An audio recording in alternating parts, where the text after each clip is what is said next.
Menunaikan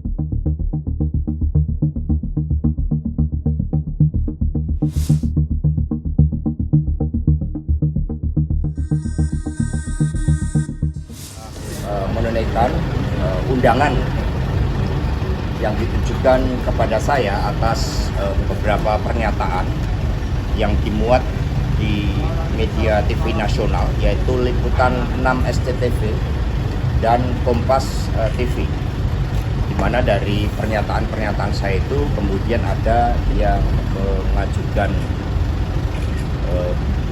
pengajuan ke aparat penegak hukum karena diduga pernyataan saya itu merupakan suatu bentuk penghasutan yang membuat adanya tindak pidana dan juga adanya suatu berita-berita bohong yang diduga kemudian berita bohong itu menciptakan kerusuhan. Padahal sebagai sekjen partai politik yaitu PDI Perjuangan, kami selalu menyuarakan tertib hukum, membangun budaya hukum. Apalagi kita sebagai negara dengan ideologi Pancasila, di mana falsafah tentang kemanusiaan, tentang keadilan sosial itu mendasari seluruh upaya-upaya di dalam membangun supremasi hukum itu.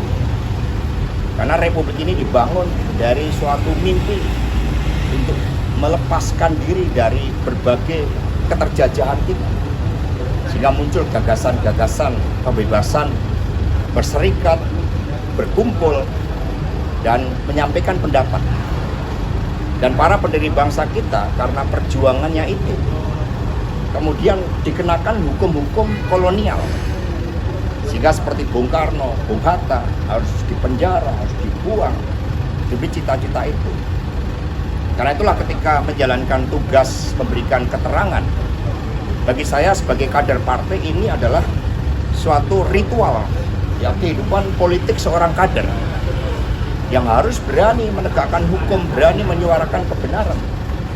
Dan legasi yang dibangun oleh Bung Karno, oleh Bu Megawati Soekarno Putri adalah legasi agar rakyat bisa bersuara, bisa menyampaikan pendapatnya. Dan partai politik punya tugas untuk menyerap aspirasi dan menyuarakan pendapatnya itu. Termasuk apa yang terjadi dengan pemilu 2024.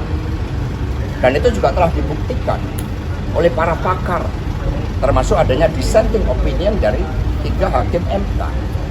Yang semuanya pernyataan-pernyataan saya ini menjadi suatu landasan di dalam proses hukum yang dilakukan di Mahkamah Konstitusi. Sehingga saya memberikan keterangan dengan sebaik-baiknya, dengan sejujur-jujurnya. Dan kemudian karena yang saya sampaikan ini terkait juga dengan produk jurnalistik yang diatur dengan undang-undang pers, dan kebebasan pers itu merupakan bagian dari amanat reformasi yang kita perjuangkan dengan susah payah oleh mahasiswa. Juga terutama kalau kita lihat sejarah reformasi oleh Bu Megawati Soekarno Putri, yang kemudian keliling ke seluruh Indonesia mendengarkan suara rakyat yang saat itu tidak bisa bersuara.